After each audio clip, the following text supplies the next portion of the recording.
कहानी पसंद आए तो वीडियो को लाइक और चैनल को सब्सक्राइब जरूर करें। सुकन्या के चेहरे पर कोई भाव नहीं थे। उसके कपड़े खून से सने हुए थे। चेहरे पर भी खून ही खून दिखाई दे रहा था। उसके खुले हुए बाल तेज हवा में लहरा रहे थे। उसके हाथ में एक प्लास्टिक की थैली थी। उस थैली को लिए वह सड़क पर चली जा रही थी। उस प्लास्टिक की थैली से भी खून की बूंदें टपक रही थी।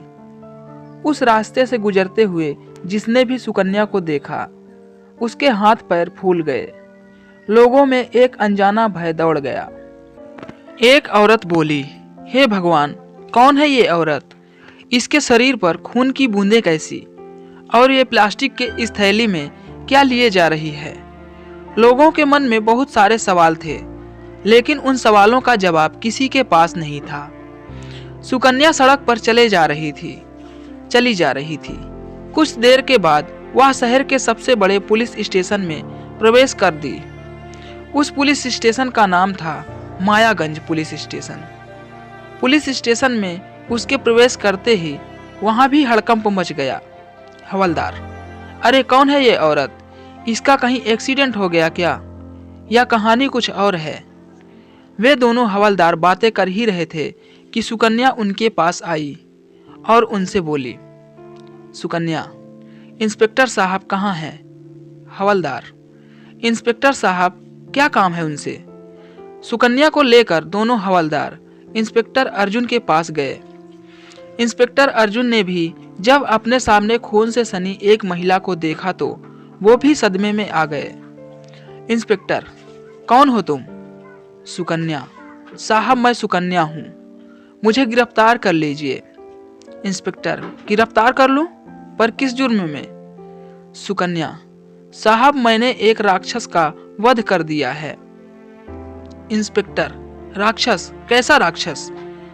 सुकन्या, बहुत खूंखार राक्षस, मैंने वध कर दिया उसका। इंस्पेक्टर साहब, तुमने किसी को जान से मार दिया? सुकन्या, मारा नहीं साहब, वध कर दिया। अगर नहीं करती तो मैं मर जाती। उसके बाद सुकन्या ने अपने हाथों में लिए प्लास्टिक की थैली को इंस्पेक्टर अर्जुन की तरफ बढ़ाया। सुकन्या, उसका वध करके मैंने इसका सिर काट के इसमें डाल दिया। मैंने जुर्म किया है, मुझे गिरफ्तार कर लीजिए। लेकिन मुझे इस बात का कोई अफसोस नहीं है। मैं बहुत खुश हूँ, बहुत ही ज्यादा। इंस्पेक्टर, सुकन्या, क्या हुआ तुम्हारे साथ? तुम मुझे खुलकर बताओ। सुकन्या के पति का नाम था राकेश। उसकी सास का नाम था सुमित्रा। राकेश और सुमित्रा दोनों की आस्था एक साधु में बहुत ही ज्यादा थी। वे दोनों साधु से बिना पूछे कोई काम नहीं करते थे। यूं कहें कि उस साधु का ही राज चलता था सुकन्या के घर में। सुकन्या को अब भी याद है जब वो पहली बार उस साधु के आश्रम में गई थी तो वह उसे कैसे भूखी नजरों से घूर घूर कर देख रहा था। राकेश, सुकन्या, ये अधीर आनंद जी बहुत ही पहुंची हुई शख्सियत हैं। ये तुम्हारा भूत भविष्य वर्तमान सब कुछ एक पल में बता देते हैं। चलो प्रणाम करो इन्हें। सुकन्या, प्रणाम बाबा। बाबा, खुश रहो और सबको खुश रखो। ये जीवन इसीलिए तो मिला है। अधीर आनंद ने जब यह बात सुकन्या को बोल दी तो उसके चेहरे पर एक शैतानी मुस्कान थी। उसी दिन नाश्ते में सुकन्या की सास ने अधीर आनंद को अपने घर पर इनवाइट किया, क्योंकि राकेश एक नई दुकान शुरू करने वाला था और बिना अधीर आनंद जी के आशीर्वाद के वो बिजनेस शुरू नहीं करना चाहता था। बाबा, देखो सुमित्रा, तुम्हें तो पता है ना कि हम कितना व्यस्त रहते हैं। आश्रम में भी लोगों का आना जाना लगा रहता है, लेकिन तुम हमारी पुरानी भक्त हो, इसलिए तुम्हारे लिए मैं समय जरूर निकालूंगा। तय तारीख पर अपनी महंगी कार में बाबा सुमित्रा के बेटे राकेश की दुकान पर पहुंचे। जैसे ही वो वहां पहुंचे, सुमित्रा और राकेश उनकी अगुवाई के लिए खड़े हो गए। लेकिन वो दुकान के अंदर नहीं गए। दुकान के बाहर से ही देखकर उन्होंने कहा, बाबा, मुझे ये जगह कुछ जम नहीं रही है। अभी यहाँ पर काम शुरू करना सही नहीं है। मुझे यहाँ एक तांत्रिक क्रिया करानी होगी, तभी यह जगह पवित्र हो पाएगी। तुम अपना काम शुरू कर सकते हो। फिर राकेश बोला, कितने पैसे खर्च हो जाएंगे बाबा? बाबा ने कहा, 1,25,000 लगेंगे। उसके बाद इतने पैसे तुम हर दिन कमाओगे। सारी तैयारी होने के बावजूद उन लोगों ने दुकान की ओपनिंग नहीं की। सुकन्या बोली, राकेश, आप समझते क्यों नहीं हैं? अरे पहले से ही इतना उधार ले रखा है आपने इस बिजनेस के लिए, और अब 1,25,000 और उधार उस पूजा के लिए जो उस बाबा ने बताई है। फिर राकेश बोला, सुकन्या, अधीर आनंद जी ने जो कहा है वो तो करना ही होगा। सुकन्या बोली, देखिए राकेश, अपनी दुकान मार्केट के बीचों बीच है, वो तो वैसे भी चलेगी। अब इसके लिए पूजा की क्या जरूरत है? तभी वहां पर सुमित्रा आ गई और बोली, क्या बात है, तुम दोनों किस बात पर बहस कर रहे हो? राकेश ने अपनी माँ को सारी बातें बता दी। उसकी बातों को सुनकर सुमित्रा आग बबूला हो गई। सुमित्रा बोली, बहू, तुम्हें पता भी है अधीर आनंद बाबा कौन हैं, और उन्होंने जो कह दिया वो पत्थर की लकीर है। अगर उसके खिलाफ कुछ करोगी तो हम बहुत बड़ी मुसीबत में फंस जाएंगे। अरे लाखों लोग भक्त हैं उनके। अब सुकन्या क्या कहती। 1,25,000 लगाकर राकेश ने पूजा करवाई। दुकान तो पहले से ही सही जगह पर थी, तो वो खूब चलती थी। लेकिन राकेश और सुमित्रा को लगता है कि ये सब बाबा के प्रताप के कारण है। एक दिन की बात है, सुमित्रा कहीं बाहर गई हुई थी और राकेश दुकान पर था। तभी दरवाजे पर दस्तक सुन सुकन्या ने दरवाजा खोला। सामने अधीर आनंद खड़े थे। सुकन्या, अरे बाबा, आप आइए आइए। अधीर आनंद घर के अंदर आकर बैठ गया। सुकन्या बोली, बाबा, माँ और राकेश तो नहीं हैं। बाबा बोला, मुझे पता है, मैं तुमसे मिलने आया हूँ। सुकन्या, मुझसे? बाबा बोला, हाँ, क्यों, मैं तुमसे मिलने नहीं आ सकता क्या?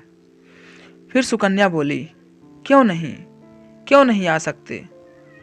बाबा ने कहा, सुनो, जरा अपनी नर्म और गोरे गोरे हाथों से शरबत बना दो, मेरा गला सूख रहा है। अधीर आनंद के मुंह से ऐसी बात सुनकर सुकन्या का माथा ठनका। वो किचन में शरबत बनाने चली गई।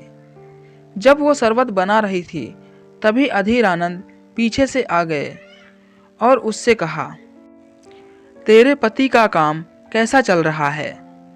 सुकन्या बोली, जी अच्छा चल रहा है बाबा। बाबा, आप यहाँ रसोई में क्यों आ गए? आप वहीं बैठिए ना। फिर बाबा बोला, अरे हम थोड़ा तुम्हें और भी नज़दीक से देखने और महसूस करने आ गए। ये कहकर अधीर आनंद ने सुकन्या का हाथ पकड़ना चाहा। सुकन्या बोली, ये क्या कर रहे हैं आप? दूर हटिए दूर, नहीं तो मैं शोर मचा दूंगी। फिर बाबा बोला, सुकन्या, पागलपन मत कर। देख, तेरी किस्मत अच्छी है कि मैं तुझे भाव दे रहा हूँ। सुकन्या ने कहा, आप अभी के अभी यहाँ से निकल जाइए, नहीं तो बहुत बुरा होगा। ये कहकर उसने किचन में पड़ा चाकू उठा लिया और उसे अधीर आनंद की ओर दिखाते हुए कहा, सुकन्या, हटिए, नहीं तो चाकू पेट में उतार दूंगी। फिर बाबा बोला, तू सही नहीं कर रही है, तुझे मेरी बाहों में आना ही होगा। और देखना, तेरा पति और तेरी सास ही तुझे मेरे पास भेजेगी। अधीर आनंद की गंदी हरकत के बारे में जब सुकन्या ने उस रात अपने पति और सास को बताया तो दोनों उस पर बरस पड़े। राकेश बोला, अरे क्या दिक्कत है तुम्हें अधीर आनंद जी से? जब देखो उनके पीछे पड़ी रहती हो, उनकी बुराई करती हो। तुम्हारा दिमाग तो ठीक है ना? सुकन्या बोली, ये तुम कैसी बातें कर रहे हो? उसने तुम्हारी पत्नी के साथ बदतमीजी करने की कोशिश की और तुम हो कि उसी का पक्ष ले रहे हो। फिर सुमित्रा बोली, वो इसलिए बहू क्योंकि तुम्हारा दिमाग खराब हो गया है। पता है अधीर आनंद जी की कितनी महिलाएं भक्त हैं, वो महिलाओं का कितना सम्मान करते हैं, तुम्हें पता है? देखो, आज के बाद इस घर में मैं उनके खिलाफ एक शब्द भी नहीं सुनूंगी। बात आई गई हो गई। इस बीच अधीर आनंद कई बार फिर से राकेश और सुमित्रा के अनुपस्थिति में सुकन्या के घर आता और उससे बदतमीजी करने की कोशिश करता। सुकन्या जब इसकी शिकायत अपने पति और सास से करती तो वह उसका मुंह बंद करा देते। सुकन्या बोली, ये लोग तो मेरी बात सुनने के लिए तैयार ही नहीं हैं। अपनी पत्नी और बहू की बात इन्हें झूठ लगती है और उस ढोंगी की बात सच। समय बीतता गया। सुकन्या की शादी को 2 साल हो गए, लेकिन उसकी गोद नहीं भर रही थी। अधीर आनंद ने राकेश और सुमित्रा के दिमाग में यह बात डाल दी कि सुकन्या कभी मां नहीं बन सकती। तुम्हारी बहू के ऊपर कोई दोष है, इसलिए वो कभी मां नहीं बन सकती। सुमित्रा बोली, इसका उपाय क्या है बाबा? बाबा ने कहा, उपाय ये है कि उस दोष के निवारण के लिए एक पूजा करानी होगी, और वो भी अमावस्या की रात को। और उस रात सुकन्या को अकेले ही आश्रम में रहना होगा। मैंने इस पूजा के द्वारा कईयों की गोद भरी है। राकेश और सुमित्रा सुकन्या के लाख मना करने के बावजूद उसे आश्रम में छोड़कर वापस आ गए। अधीर आनंद तो यही चाहता ही था। उस रात उसने सुकन्या से बदतमीजी शुरू कर दी। सुकन्या, दूर मुझसे, नहीं तो आज तुम्हारी वो हालत करूंगी कि तू किसी को मुंह दिखाने के लायक नहीं रहेगा। बाबा, अरे मुझ में कांटे लगे हैं क्या? देख, खुश रहो और सबको खुश रखो। और मैं तो तेरा भला करने वाला हूँ। तेरी गोद में कुछ दिनों बाद एक बच्चा खेलने लगेगा। ये कहकर अधीर आनंद ने सुकन्या को अपनी बाहों में भरना चाहा, लेकिन सुकन्या तो आज पूरी तैयारी करके आई थी।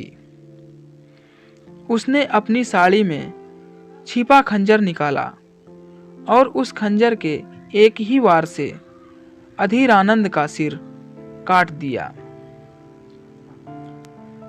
सुकन्या गुस्से में, तूने हद कर दी थी अधीर आनंद। आज मैंने बहुत सहा है, मेरा किसी ने साथ नहीं दिया, इसलिए आज मुझे तेरा वध करना पड़ा।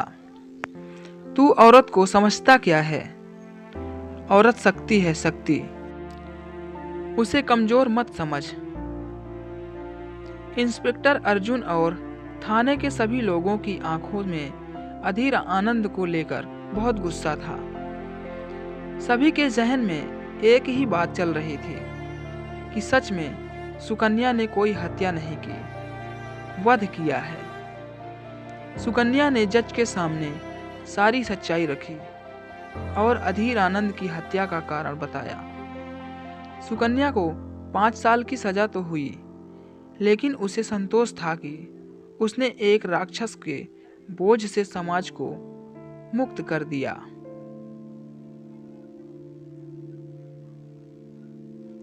आज की ये खास और मज़ेदार कहानी आपको कैसी लगी, नीचे कमेंट में ज़रूर बताएं। दोस्तों, कहानी अच्छी लगी तो वीडियो को लाइक ज़रूर करें और चैनल पे नए हैं तो चैनल को सब्सक्राइब ज़रूर करें। धन्यवाद।